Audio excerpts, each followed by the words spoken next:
하나님 말씀은 요한복음 8장 12절부터 20절 말씀을 제가 받들어 읽겠습니다. 예수께서 또 말씀하여 이르시되 나는 세상의 빛이니 나를 따르는 자는 어두움에 다니지 아니하고 생명의 빛을 얻으리라. 바리새인들이 이르되 네가 너를 위하여 증언하니 네 증언은 참되지 아니하도다. 예수께서 대답하여 이르시되 내가 나를 위하여 증언하여도 내 증언이 참되니 나는 내가 어디서 오며 어디로 가는 것을 알거니와 너희는 내가 어디서 오며 어디로 가는 것을 알지 못하느니라. 너희는 육체를 따라 판단하나 나는 아무도 판단하지 아니하노라. 만일 내가 판단하여도 내 판단이 참되니 이는 내가 혼자 있는 것이 아니요 나를 보내신 이가 나와 함께 계심이라. 너희 율법에도 두 사람의 증언이 참되다 기록되었으니 내가 나를 위하여 증언하는 자가 되고 나를 보내신 아버지도 나를 위하여 증언하시느니라. 이에 그들이 묻되 네 아버지가 어디 있느냐? 예수께서 대답하시되 너희는 나를 알지 못하고 내 아버지도 알지 못하는도다. 나를 알았더라면 내 아버지도 알았으리라. 이 말씀은 성전에서 가르치실 때에 헌금함 앞에서 하셨으나 잡는 사람이 없으니 이는 그의 때가 아직 이르지 아니하였음이로라. 아멘. 이는 하나님의 말씀입니다. 오늘도 사순절 순례를 함께 하시는 우리 만안의 모든 성도들 가운데 주님의 십자가의 증거, 빛 되신 주님의 믿음의 역사가 있으시기를 축복합니다. 조금만 저를 쳐다보시면 좋겠네요. 다 쳐다보는데 세 사람이 안 쳐다보고 있어서. 제가 40년을 목회하는 중에 처음으로 사순절 때 요한계시록을 읽었는데 지난 금요일 날 22장을 끝냈습니다. 여기 좀 봐요. 지금 계시록 얘기하고 있는데 그거 보고 있으면 어떡해. 요한계시록 이야기 참 사순절에 읽는 말씀으로 합당하지 않은 것 같이 생각되고, 아유, 계시록 그러면 막 그냥 무섭잖아요, 일단. 그죠? 다 두드러 부시는 것 같고, 실제로 6장부터 16장까지는 7 봉인을 뗄 때 어떤 재앙이 일어난다. 그 다음에 7 나팔을 천사들이 하나씩 불면 어마어마한 일들이 일어납니다. 막 3분의 1씩 죽어요. 예? 또, 마지막으로 7 대접을 막 쏟는데, 그때는 뭐, 온 세상이 다 뒤집어지는 역사가 나타나게 되는데, 그 일면은 우리가 살면서 경험하기 마련입니다. 특별히 7 대접을 붙는 이야기 중에서 4번째 천사가 대접을 쏟았을 때 요한계시록 16장 8절에 나오는데요. 해가 권세를 받아서 불로 사람들을 태운다고 그랬어요. 사람들이 크게 태움에 태워져요. 예? 지금 우리 권사님도 기도해 주셨습니다마는 큰 불이 나가지고 지난주 한 주간 정도는 정말 저놈의 불 언제 꺼지나. 예? 심지어는 불 끄던 사람도 순직을 당하기도 하고 그러잖아요. 지도를 보면요, 저 불난 지역을 쭉 보세요. 저 뻘건 지역인데요, 의성에서 시작된 게 동쪽에 동해 바다까지 쫙 갔거든요. 그리고 밑에 저 지리산 밑에 하고 또 울진, 울산도 조금씩 되어져 있지만 사실 현장을 가보면 어마어마하게 넓은 산들인데 저기 불이 탔어요. 누가 저 경북에 있는 불만 잘 이렇게 정로를 해놓아서 다음 장 보시면 왼쪽 밑에 있는 의성에서 불난 게 저 오른쪽 영도 끝에 바다까지 가는데 거리가 80km입니다. 80km의 산이 불이 탔다고 한번 생각해 보셔요. 거기 있는 사람은 요한계시록 안 읽어도 참 저기서 대피하다 돌아가시기도 하고 대피를 못해서 돌아가시기도 하고, 예? 아비규환의 현장들을 보는데 아직도 이재민이 이제 37,000명 넘게 발생을 했는데 그래도 27일 날 단비가 2mm 내렸는데 그게 불 끄는데 큰 도움을 줬대잖아요. 결국 재앙의 주인은 하나님이세요. 불은 하나님이 끄셔야 돼요. 비가 조금 내리기 시작하니까요. 거기 있던 사람들이 다 박수치고 춤을 추고 난리가 났더라고. 좀 넉넉히 와가지고 싹 다 꺼버렸으면 좋았는데 조금밖에 안 왔지만 그것도 큰 도움이 됐다는 거 아니에요? 그런 거 하면 대접을 쏟는 7번째 천사가 쏟을 땐 어떤 일이 일어났나? 16장 17절에 보면 큰 음성이 성전 보좌에서 나는데 됐다 라고 말씀하세요. 그때 18절에 보면 번개, 음성들, 우레소리 또 큰 지진이 있었다고 그랬는데 이 지진은 전무후무, 전대미문의 이야기라 사람이 땅에 있어 온 이래로 이같이 큰 지진이 없었다.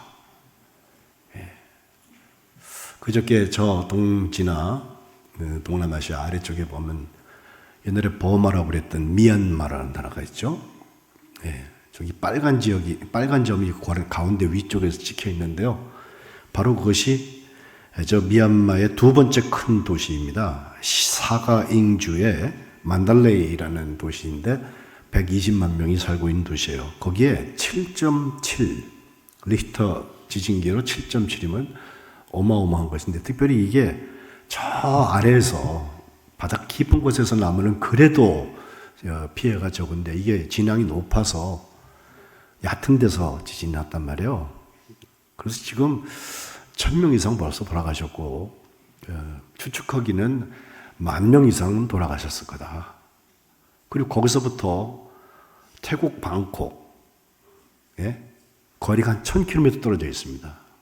근데 1000km 떨어져 있는 방콕에 감사원 빌딩을 짓고 있는데 골조가 다 올라가는데 30층짜리 그게 와르르 무너져가지고 그 밑에 사람이 지금 깔려서 구조 작업하고 있고요. 전 그래서 바로 선교사들 생각나고 다 연락했더니 다행히도 다들 감사하게도 해를 입지 않고 살고 있었다. 큰 지진 그 현장에도 가면 땅이 한번 흔들린 것뿐인데 사람들의 삶은 저렇게 속절없이 무너집니다. 그러나 계시록을 22장 전부를 읽어보면 여러분을 제가 협박하려는 게 아닙니다. 계시록의 메시지는 멸망한다, 때려부신다가 아니에요. 그 와중에도 살아남는 자가 있다는 거예요. 특별히 하나님이 속량하여서 구원하시는 사람들이 있는데 14만 4천 명이 이미 준비되어 있고 사람의 수를 헤아릴 수 없는 수많은 사람들이 손에 종려가지를 들고 흰 옷을 입고서 하나님을 찬양하는 장면을 7장에 보여주시고 14장에 다시 한번 14만 4천이 나오면서 지파별로 일어나는 일들 그리고 바벨론과의 나중에 싸움이 있는데 그 싸움 용, 큰 음녀 다 불못에 집어넣어버리고 21장, 22장 두 장에 드디어 새 하늘과 새 땅이 우리에게 오는데 그때 새 예루살렘에 어린 양의 보좌에서부터 생명수를 마시는 사람들이 나와요. 그들은 우리가 얘기하는 이 땅의 고난 다 없어졌으니 거기서 놀고 먹자가 아니에요. 찬양받으시기에 합당하신 하나님을 섬기고 예배하는 거예요.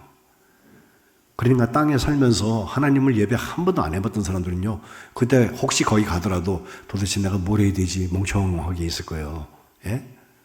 찬양하는 거예요. 예배하는 거예요. 하나님이 경배받으실 만한 분이다.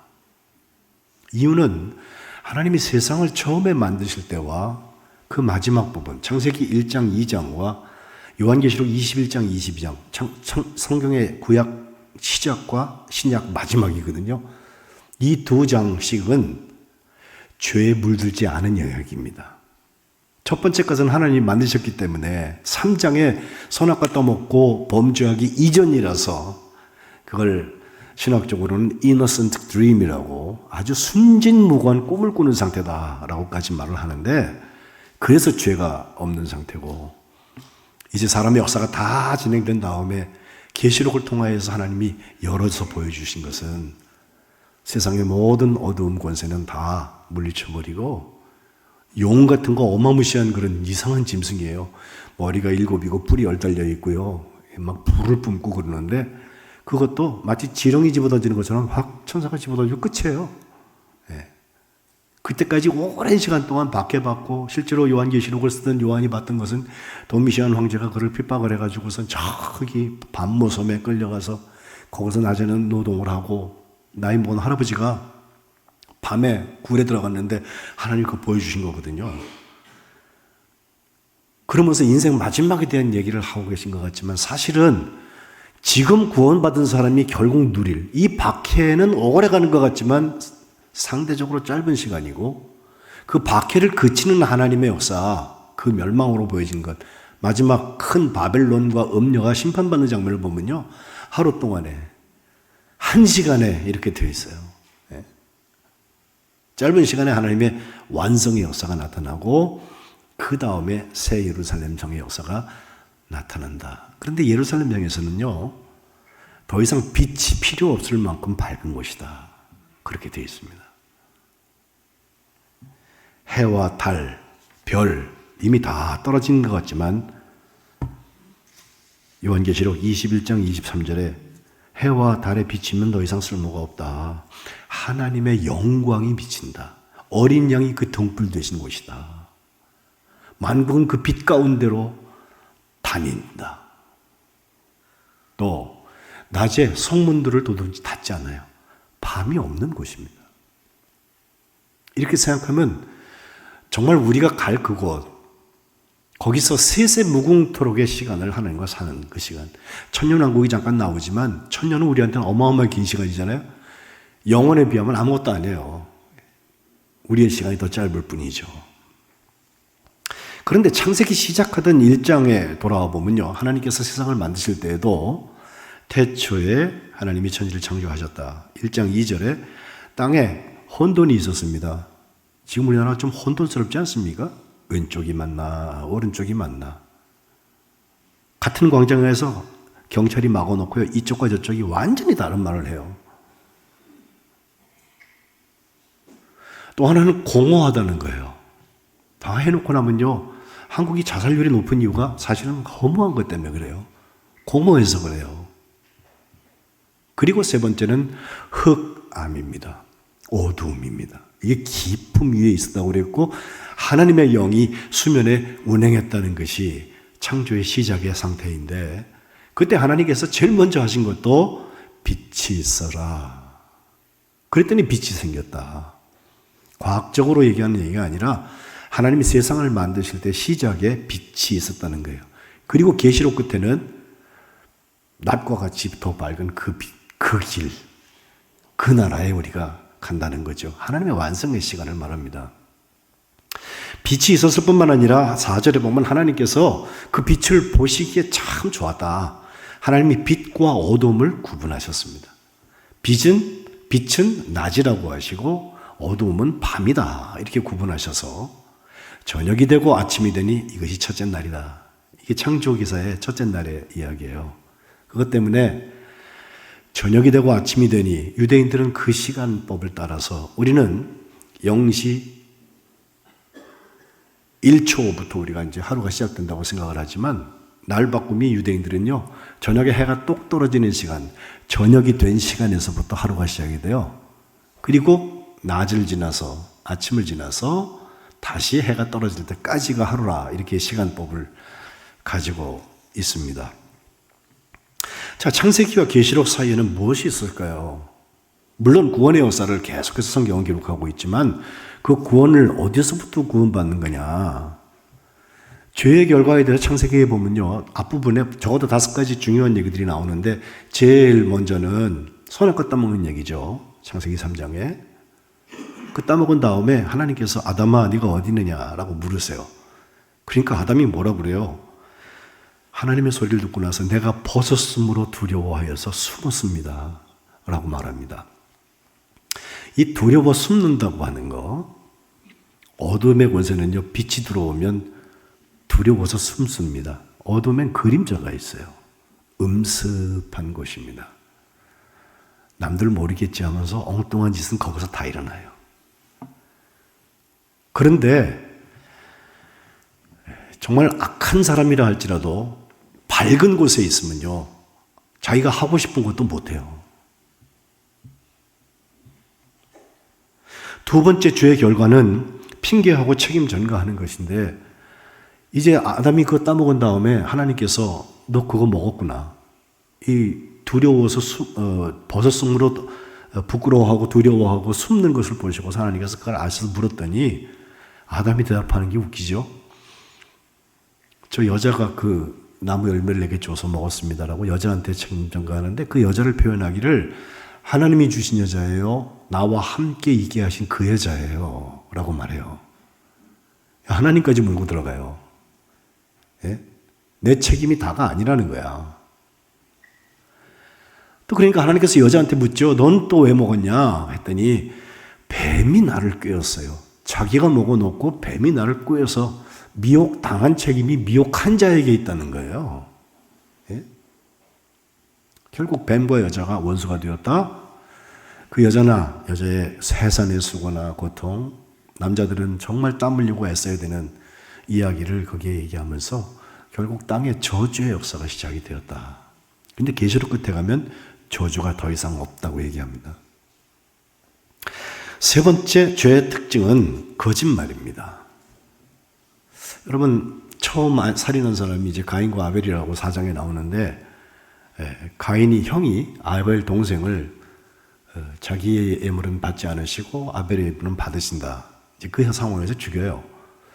죽인 다음에 하나님께서 가인한테 물으시죠. 아벨은 죽었으니까. 네 아우 아벨 어디 있냐? 라고 물었더니 가인이 대답하는 게 내가 모릅니다. 어떻게 몰라요? 자기가 죽여놓고. 알지 못합니다라고 거짓말하고 내가 내 아우를 지키는 자입니까? 라고 적반하장 하나님한테 물음을 묻습니다. 책임을 회피하고 싶겠지만 거짓말이 책임을 회피하게 하지는 않습니다. 팩트는 남아 있습니다. 이런 일들이 점점 늘어나서 사람이 자기 좋은 대로 행하는 현장, 이게 확산된 것이 창세기 6장에 나오는 노아 할아버지 때까지 연결이 되는데 그때 제멋대로 막 결혼해요. 제 눈에 좋은 대로. 그러다 보니까 악이 관영하여져서 온 땅이 하나님 앞에 부패했다. 또 포악함이 땅에 가득했다. 이거 하나님께서 홍수물로 다스리셨다고 기록하고 있습니다. 마지막 5번째 얘기하고 싶은 것은 바벨탑입니다. 사람들이 이제 문화가 좀 생겼어요. 뭐 좀 할 줄 알아요. 건물도 질 줄 알고. 성읍과 탑을 잘 건설해서 탑 꼭대기를 하늘까지 닿게 하자. 우리 이름을 좀 내자. 온 지면에 흩어지는 것을 면하자. 조직하는 거예요. 그리고 힘을 만들어요. 근데 하나님께서 그걸 보시다가 놔두니까 안 되겠어요. 그래서 언어를 혼잡하게 하셨다. 말을 흩으셨다. 말이 안 통하게 하셨다. 가끔 집에서도 여러분 그런 말씀 하시죠? 너랑 말이 안 통해. 그 말은 서로 알아들어. 무슨 말인지.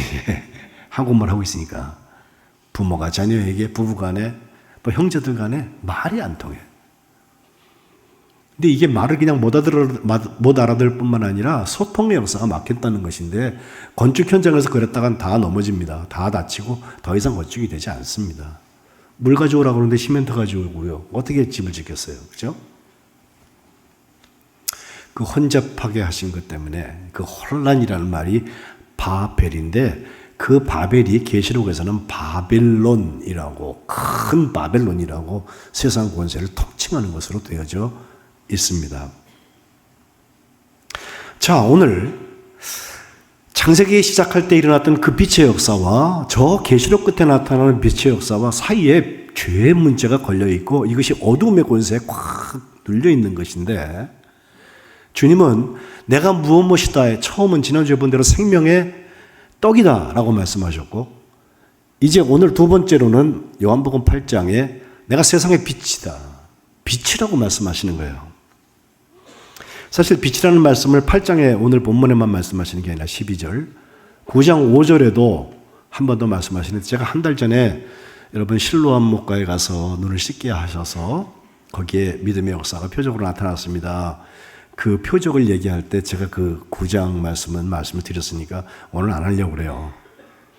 그런데 실제로 8장에 먼저 하신 말씀 12절 말씀 나는 세상의 빛이니 나를 따르는 자는 어두움에 다니지 않는다. 생명의 빛을 얻는다 라고 하는 이 말씀은 그 앞에 1절로 11절까지 하나의 기사가 바로되어 있지만 들어가 있는데 바로 간음하다가 현장범으로 잡혀온 여자의 이야기예요.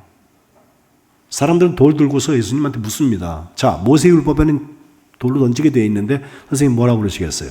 예수님이 율법대로 해 그러면 아이고 언제는 사랑하더니 법대로 하자고 그래. 그죠? 근데 그거 하지 말고 용서해 주자고 하면요. 자기들이 할 말 많아요. 율법을 어겨? 모세의 율법을 어겼어? 너도 현행범이야. 이렇게 잡으려고 6절에 보면 고발할 조건을 얻고자 하여서 예수님을 시험하는 얘기라고 했습니다. 근데 예수님께서 거기에 대답하지 않습니다. 몸을 굽혀서 손가락으로 땅에 뭐라고 쓰셨다고 그랬어요? 땅에 쓰신 글씨가 뭐였을까? 어떤 신학자들은 이걸 설명하기를 세상에 살면서 우리가 지을 법한 죄의 제목들과 다 쭉 쓰셨을 것 같다. 상당히 신빙성이 있는 얘기라고 생각돼요. 우리가 살면서 드러나지 않아서 그렇지 가지고 있는 죄의 문제들 다 있잖아요. 생각으로 범죄하고 또 실제로 들키지 않았을 뿐이지 죄를 범했던 일들이 있는데 예수님하고 아직 해결되지 않는 그 죄가 아직 쓴뿌리처럼 남아있는 것들이 우리에게 있다면 주님께서 그걸 바닥에다 죄목을 쭉 쓰셨다는 거예요. 네? 7절로 돌아오면 그들이 다 그치죠. 어떻게 할까요? 돌 던져 말어. 근데 주님께서 거기에 한마디 하십니다. 너희 중에 죄 없는 자가 먼저 돌로 차라. 그리고 다시 몸을 굽히셔서 손가락으로 땅에 글씨를 쓰시는데 그 말을 듣고 있던 돌을 들고서 예수님에게 고발할 조건을 얻으려고 하는 이 사람들이 하는 말, 양심의 가책을 느껴서 어른들로부터 시작해서 젊은이까지 하나씩 그 자리를 떠나고 예수님하고 현장범으로 잡혀온 그 여자 둘이 남습니다. 그때 주님께서 10절에 말씀하죠. 여자야 너를 고발하던 그들이 어딨냐? 너를 정죄한 자가 없냐? 그 여자가 보니까 진짜 아무도 없어요. 없습니다. 그때 주님이 하신 말씀, 나도 너를 정죄하지 않는다. 가서 다시는 죄를 범하지 말라. 죄의 어두움 가운데 거하지 말라는 거예요. 현장에서 간음하는 여자가 백주대낮에 남들 보라고 밖에서 했겠어요? 어둠 속에 있는 거예요. 다시는 어둠의 종로로 타지 마라. 그리고 주님께서 하신 말씀, 나는 세상의 빛이다.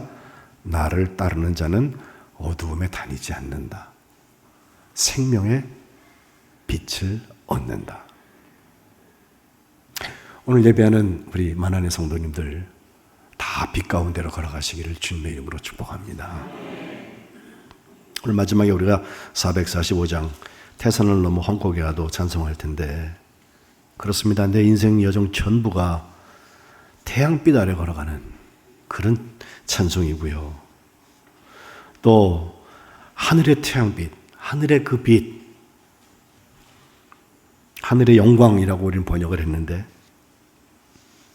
주님이 빛이 되신 그 빛을 말합니다. 2절에도 주님이 빛이시고 주님 안에는 어둠이 없습니다 라고 하는 고백이 나오고 마지막 절에는 사랑의 그 빛 안에 내가 걸어가겠습니다 고백해요.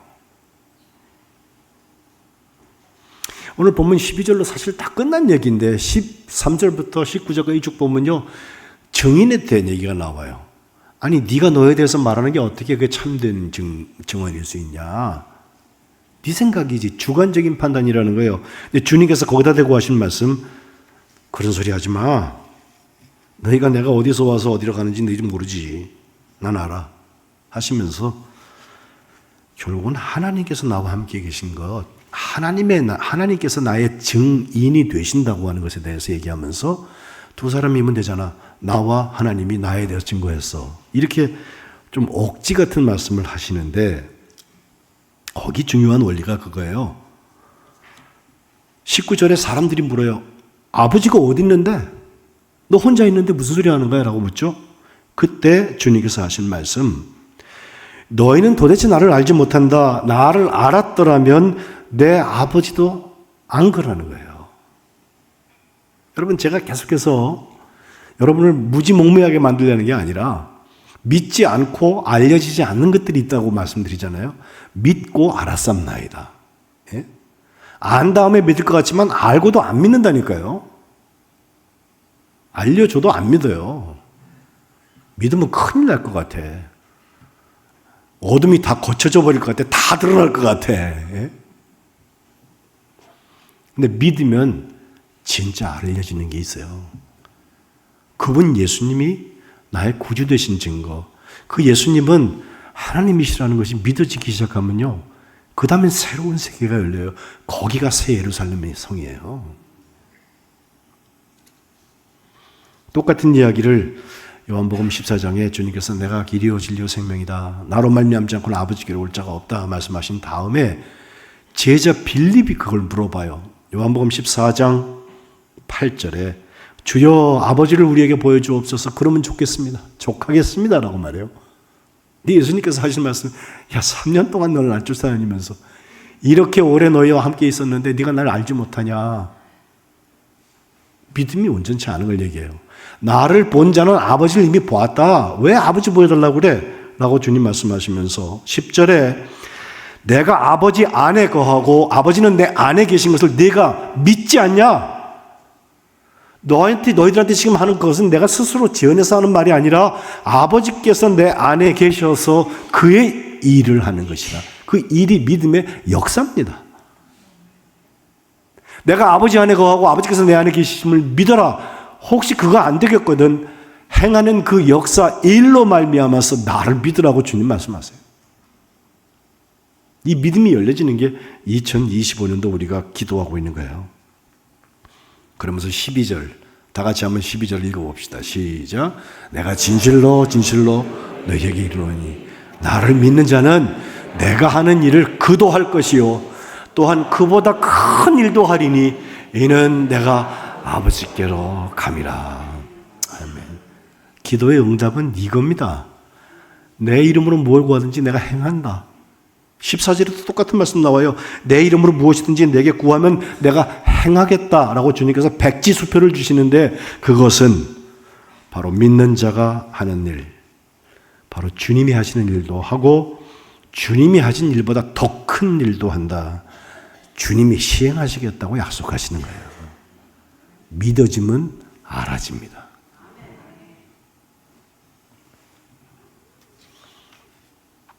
저는 오늘 여러분에게 9시 예배 때는 제가 무슨 성요한의 얘기도 하고 그랬지만 이제 시간도 많이 갔으니 다 줄여서 꼭 드리고 싶은 얘기 하나 있어요. 요한복음 12장 말씀인데요. 35절에 이렇게 말씀하십니다.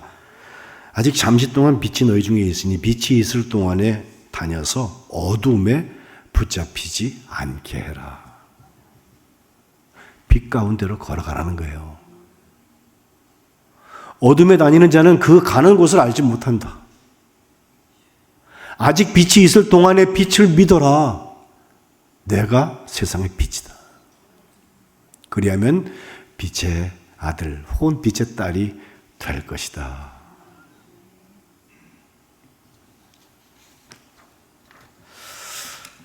(44절) 이후에 예수님께서 외쳐서 하신 말씀이 있어요. 나를 믿는 자는 나를 믿는 게 아니라 나를 보내신 이를 믿는 것이고 나를 보는 자는 나를 보내신 그분 하나님을 믿는 거라고 하시면서 나는 빛으로 세상에 왔다. 내가 빛이다. 물은 나를 믿는 자로 어두움에 거하지 않게 하려 함이라.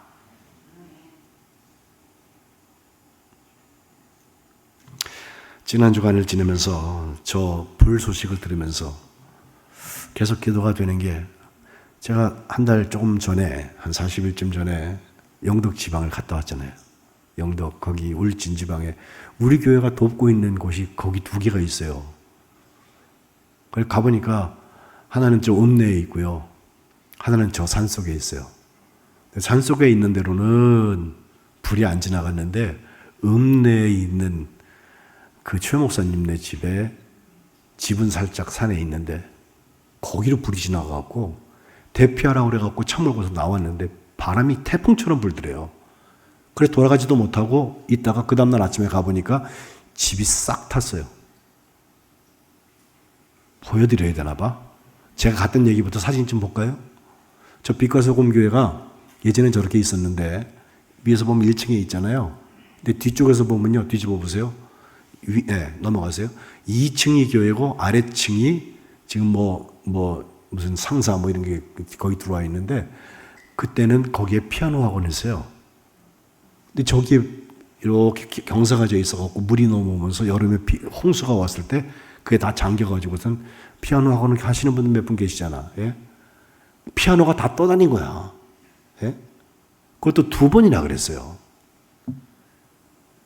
그래서 이제 옮긴 데가 저 건물의 2층. 거기에 플립 피아노 학원 열어놓고 그 앞에 플립 공방을 열어서 옆에 목사님이 아주 목공에 재주가 있어서 아주 귀한 목재를 잘 만드시는 분이고. 아는 사람이에요, 여러분? 예. 반갑죠? 제가 한 달 10일 전에 가서 만나서 같이 밥도 먹고 이야기도 듣고 그랬어요. 또 피아노 학원 있는 데서 저도 같이 찍은 사진이 있는데 넘어갑시다. 아니 사진 없어요? 옳지. 예. 피아노 학원을 남편이 저렇게 손재주가 좋아가지고 깨끗하게 잘 만들어 놨더라고. 거기서 아이들 돌보고 그날도 아이들이 몇 명 오는 걸 제가 보고 왔거든요. 그런데 말이에요. 그 뒤 살고 있는 집은 좀 떨어져 있는 산 쪽에 있는데 넘어가세요. 저렇게 살고 있는데 저 뒤에 숲이 있잖아요. 그리로 불이 지나가고 다 타버렸어. 저렇던 것이 이렇게 바뀝니다. 뒷집까지 다 무너지고 또 위 저렇게 새카맣게 타고 아무것도 없어. 입던 옷이며 아이들 키우면서 그 경험했던 모든 장난감부터 학습 교재 싹 타버렸어요. 넘어가세요. 또 넘어가세요. 속을 들여다보니까 진짜 벽돌 남고 또 넘어가세요. 예, 그냥 잿더미가 돼버렸어요. 우리 교계에 있는 그 기사에 저게 뜨기도 했지만 그 전에 제가 궁금해서 전화를 해서 물어보았더니 저 일을 당하고 망연자실한 거지. 어떻게 하나. 모텔에서 첫날은 자고 그 다음에 가까이 아버지가 사시던 집이 있어서 거기서 일단 대피는 해놓았는데 어떡합니까?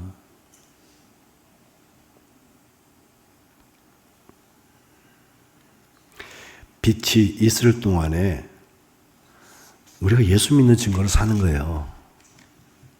어두워진 다음에는 기회가 없습니다. 예? 다음에 하지 그런 거 없어요. 다음은 인터넷 회사가 다음이지. 예? 특별히 젊은 분들 지금 헌신하지 않고 나중에 늙어서 한다? 늙으면 늙어서 못해요. 예? 기회 있을 때 하세요. 빛이 있는 동안이 낮입니다. 그때가 일할 때입니다.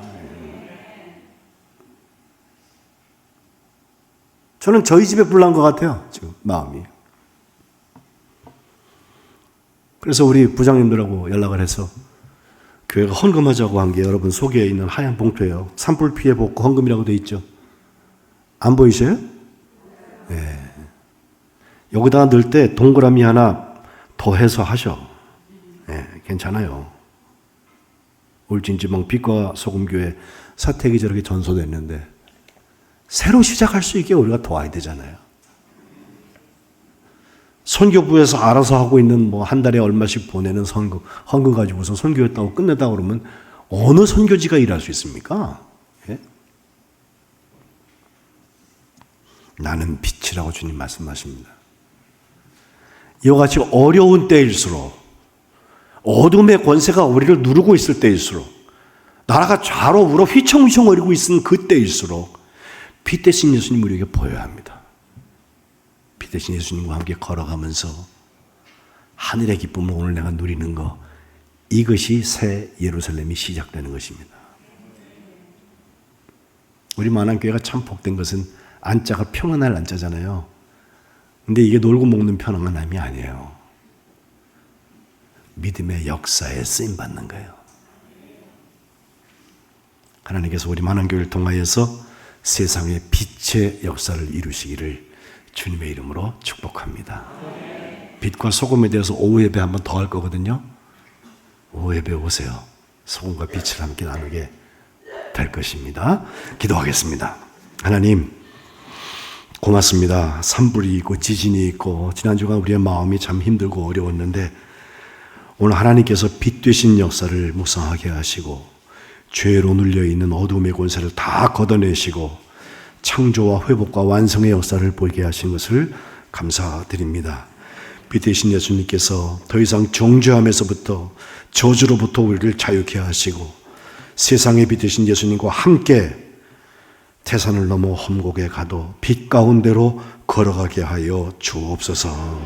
영혼의 어두운 밤에 훈련받은 것으로 우리에게 주신 박해와 고난과 멸시 가운데 주님의 십자가가 있게 하시고 십자가 뒤에 밝아오는 주님의 부활의 역사가 생명으로 저희 가운데 임하게 도와 주옵소서. 믿음의 주여 온전케 하시는 예수님의 이름으로 간절히 기도합니다. 아멘.